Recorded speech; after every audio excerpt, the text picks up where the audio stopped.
आज के इस खास विश्लेषण में हम एक ऐसी राजनीतिक यात्रा पर बात करने वाले हैं जिसने सच में पूरे देश का ध्यान अपनी ओर खींचा है।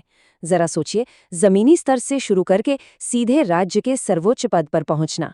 मई 2026 में पश्चिम बंगाल के नवनिर्वाचित मुख्यमंत्री के रूप में उभरने वाले शुभेंदु अधिकारी की कहानी कोई आम कहानी नहीं है।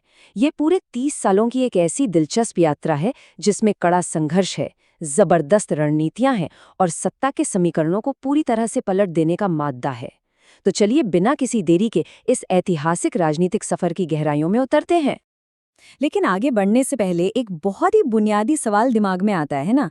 आखिर एक स्थानीय म्यूनिसिपल पार्षद 2 बार का जायंट किलर कैसे बन जाता है? मतलब एक छोटे से स्थानीय चुनाव से लेकर राज्य की सबसे ताकतवर राजनीतिक शख्सियत को हराने तक का ये सफर तय कैसे हुआ? दरअसल इस एक सवाल के जवाब में ही उनके पूरे करियर का, उनकी उस अविश्वसनीय क्षमता का सार छिपा है। तो आइए सबसे पहले उनके शुरुआती दिनों पर नजर डालते हैं, जहां हमें उनके बारे में कुछ वाकई चौंकाने वाले तथ्य देखने को मिलते हैं। अब आप शायद उन्हें बीजेपी या उससे पहले टीएमसी के एक कद्दावर नेता के तौर पर ही जानते होंगे, लेकिन दिलचस्प बात यह है कि उनकी राजनीतिक शुरुआत इन दोनों में से किसी भी पार्टी के साथ नहीं हुई थी। जी हाँ, 1995 में उन्होंने अपना पहला चुनाव भारतीय राष्ट्रीय कांग्रेस के टिकट पर लड़ा था और कांथी नगर पालिका के पार्षद बने थे। ये बात साफ दिखाती है कि उनकी जड़ें जमीनी राजनीति से कितनी गहराई से जुड़ी हुई हैं। और ये बात सच में थोड़ी हैरान करने वाली है। मतलब एक तरफ तो उनका वो कड़क संघर्षशील राजनेता वाला अंदाज है और दूसरी तरफ उनका एक बिल्कुल अलग ही अकादमिक पक्ष भी है। क्या आप जानते हैं कि जब उनका राजनीतिक करियर तेजी से आगे बढ़ रहा था तब भी उन्होंने अपनी पढ़ाई जारी रखी। 2011 में उन्होंने रविंद्र भारती विश्वविद्यालय से एमए किया और नेताजी सुभाष मुक्त विश्वविद्यालय में भी पढ़ाई की। और सिर्फ इतना ही नहीं, वो लंबे समय तक लायंस क्लब इंटरनेशनल से भी जुड़े रहे हैं। राजनीति के शोर शराबी से अलग ये उनका एक बहुत ही अलग सामाजिक और अकादमिक पहलू है। अब चलते हैं उनके करियर के उस अहम दौर पर जब उन्होंने कांग्रेस के गढ़ को भेदना शुरू किया। साल 1998 के आसपास जब तृणमूल कांग्रेस नई बनी थी तो अधिकारी जल्द ही उसमें शामिल हो गए और यहीं से उनकी असली रणनीतिक परीक्षा शुरू हुई। ममता बनर्जी ने उन्हें एक बहुत ही स्पष्ट और भारी जिम्मेदारी सौंपी। उन्हें मालदा और मुर्शिदाबाद में कांग्रेस के उस मजबूत गढ़ को तोड़ना था जो कभी अभेद्य माना जाता था। एक टीएमसी पर्यवेक्षक के तौर पर उन्हें अपनी ही पुरानी पार्टी के प्रभाव को जड़ से खत्म करने का काम सौंपा गया था। और उन्होंने ये किया कैसे?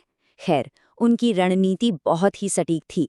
स्थानीय सत्ता के समीकरणों को अपने पक्ष में करने के लिए उन्होंने विपक्ष के कई निर्वाचित प्रतिनिधियों को बड़ी ही कामयाबी के साथ अपनी पार्टी के पाले में कर लिया।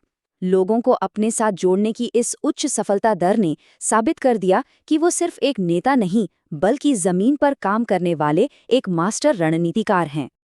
आगे बढ़ते हैं उनकी उस खास रणनीति और एक बहुत बड़े सांस्कृतिक बदलाव की तरफ, जिसने बंगाल की राजनीति की दिशा ही बदल दी। देखिए, 2020 में जब उन्होंने टीएमसी छोड़कर बीजेपी का दामन थामा तो वो सिर्फ एक पार्टी का बदलाव नहीं था, वो एक बहुत बड़ी वैचारिक और सांस्कृतिक शिफ्ट थी। पारंपरिक रूप से बंगाल की राजनीति हमेशा से भद्र लोग यानी पढ़े लिखे शहरी चेहरों के इर्द गिर्द घूमती थी, लेकिन अधिकारी ने इस पूरे नैरेटिव को ही बदल दिया। उन्होंने अपनी कृषक महिष्य जाति की पृष्ठभूमि का फायदा उठाते हुए एक गैर भद्र लोग माटी का लाल वाली छवि पेश की और उसे हिंदुत्व की पहचान के साथ जोड़ दिया। एकदम जमीनी, ग्रामीण और कृषक पहचान। ये सच में एक बहुत बड़ा गेम चेंजर था। और अब कहानी का वो सबसे नाटकीय टर्निंग पॉइंट, जब इस जायंट किलर ने अपना सबसे बड़ा प्रहार किया। 1956। जरा इस नंबर पर गौर कीजिए, सिर्फ 1956 वोट। भारतीय राजनीति के सबसे बड़े उलटफेरों में से एक की गवाही इसी मामूली से अंतर में छिपी है। 2021 के विधानसभा चुनावों में नंदीग्राम में अधिकारी ने तत्कालीन मुख्यमंत्री ममता बनर्जी को इतने ही मतों के बेहद करीबी अंतर से हराया था। इस एक जीत ने पूरे देश को सन्न कर दिया और ये साबित कर दिया कि राजनीति में कोई भी अजेय नहीं होता। लेकिन कहानी का क्लाइमैक्स अभी बाकी था। अगर किसी को लगा कि नंदीग्राम सिर्फ एक संयोग था तो 2026 के विधानसभा चुनाव ने सारे भ्रम दूर कर दिए। इस बार मैदान था भवानीपुर, जो खुद ममता बनर्जी का अपना घरेलू और सबसे सुरक्षित गढ़ माना जाता है। और यहाँ भी अधिकारी ने एक बार फिर उन्हें शिकस्त दी। आधुनिक बंगाल के इतिहास में वो इकलौती ऐसे नेता बन गए जिन्होंने ममता बनर्जी को 2-2 बार चुनावी मैदान में हराया है। ये सच में एक अभूतपूर्व रिकॉर्ड है। तो 2026 के इस ऐतिहासिक मुकाम तक पहुंचने का उनका पूरा सफर कैसा रहा, आइए इसे एक नज़र में समझते हैं। आप देख सकते हैं कि ये कामयाबी रातों रात नहीं मिली है, ये एक एक कदम बढ़ाकर की गई चढ़ाई है।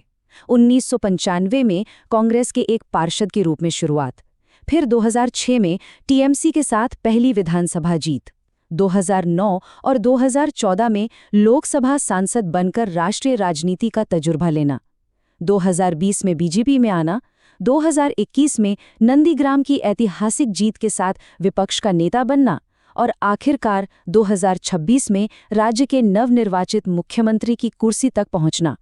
उनका हर कदम इस अंतिम लक्ष्य की ओर बढ़ने की एक सोची समझी सीढ़ी था।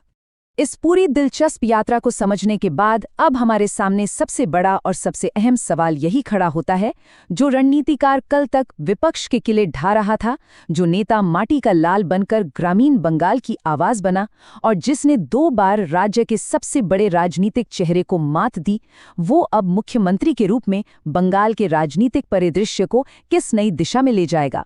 आगे क्या होने वाला है, ये तो आने वाला वक्त ही बताएगा, लेकिन इतना तय है कि बंगाल की राजनीति की बिसात अब पूरी तरह से बदल चुकी है।